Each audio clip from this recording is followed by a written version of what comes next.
G'day, we're here at Emerald Lakes on the Gold Coast for the Queensland State 2023 DF65 Championships. This is the seeding race, number A, and we've got 26 boats which have entered, so we've got two races happening, two fleets happening today, and we've got lots of competition with interstate competition and very, very close racing. We're sailing in a breeze of around about 20 to 25 kilometres an hour. At the moment, this first race is relatively light airs compared to the rest of the day. And we've had a start. This is seeding race A.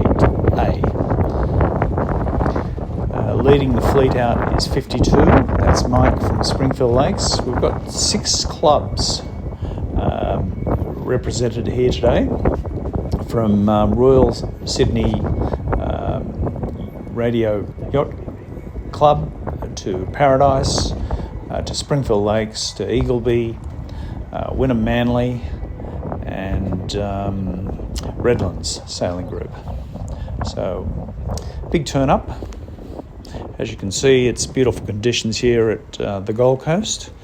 First around the top mark is 52, followed closely by 446, which is Ralph Luck. Ralph is an extremely good trailer boat and big boat sailor, having sailed a number of times in the Beta Bay up in Queensland and won that a number of times in a boat which he built successfully. Now sailing on the Gold Coast at Emerald Lakes at Paradise with Paradise Radio Yacht Club. Running down, you can see here that the fleet is pretty close. Not much difference there.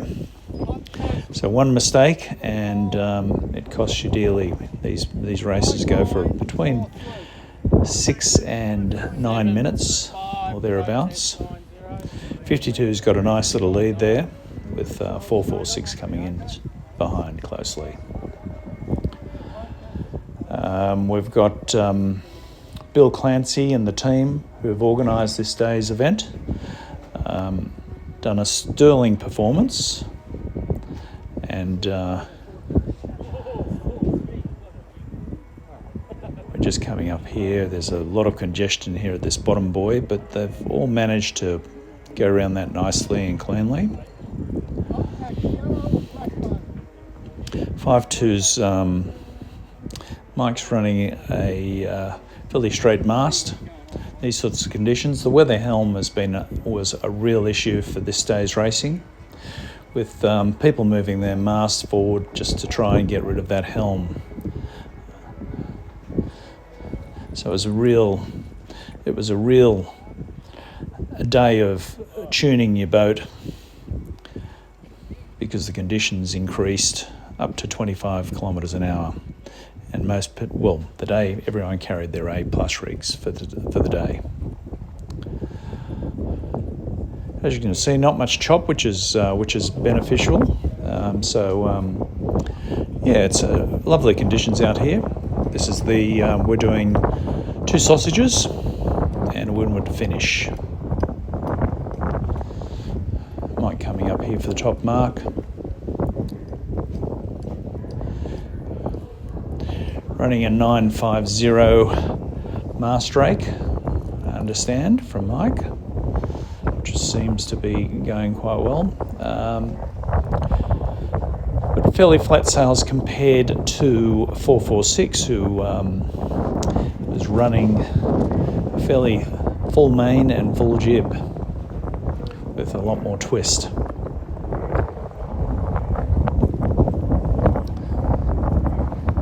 Mike's comments after this race was that he felt it was difficult to tune, particularly when the gusts are pushing you to windward, and there was a lot of work steering the boats to stop that weather helm. As you can see, clean roundings up at the top mark.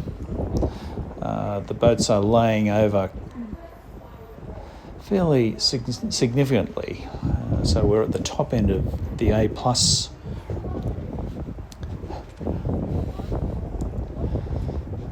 And making for challenging conditions. People doing their penalties. It's good to see. We had a couple of interstate visitors here today, John Wyatt and Stephen Findlay. Turned up from about 800 miles, about 1,000 kilometres south from Sydney. Travelled up for the day to compete.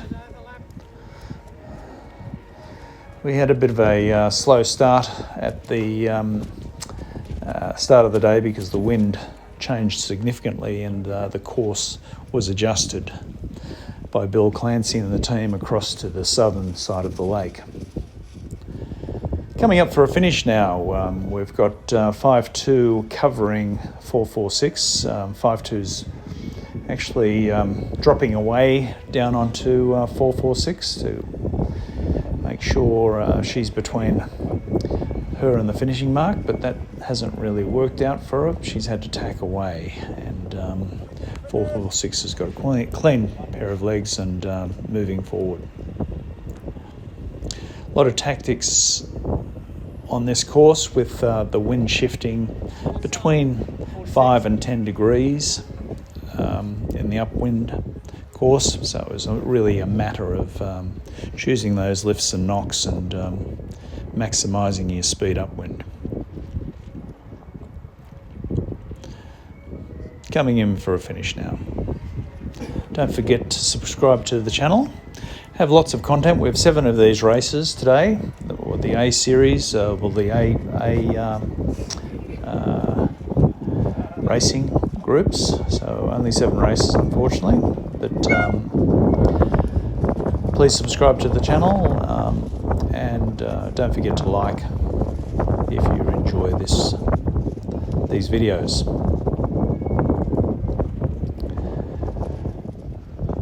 Well done, Mike, and well done, Ralph, who have just come in for a finish there, and with the fleet following. Had some very interesting starts with, because they had a fairly short starting line, the starts were very, very, let's say, tight. We've got a few pictures here which just shows how close they were at the starting line. And the final results will follow.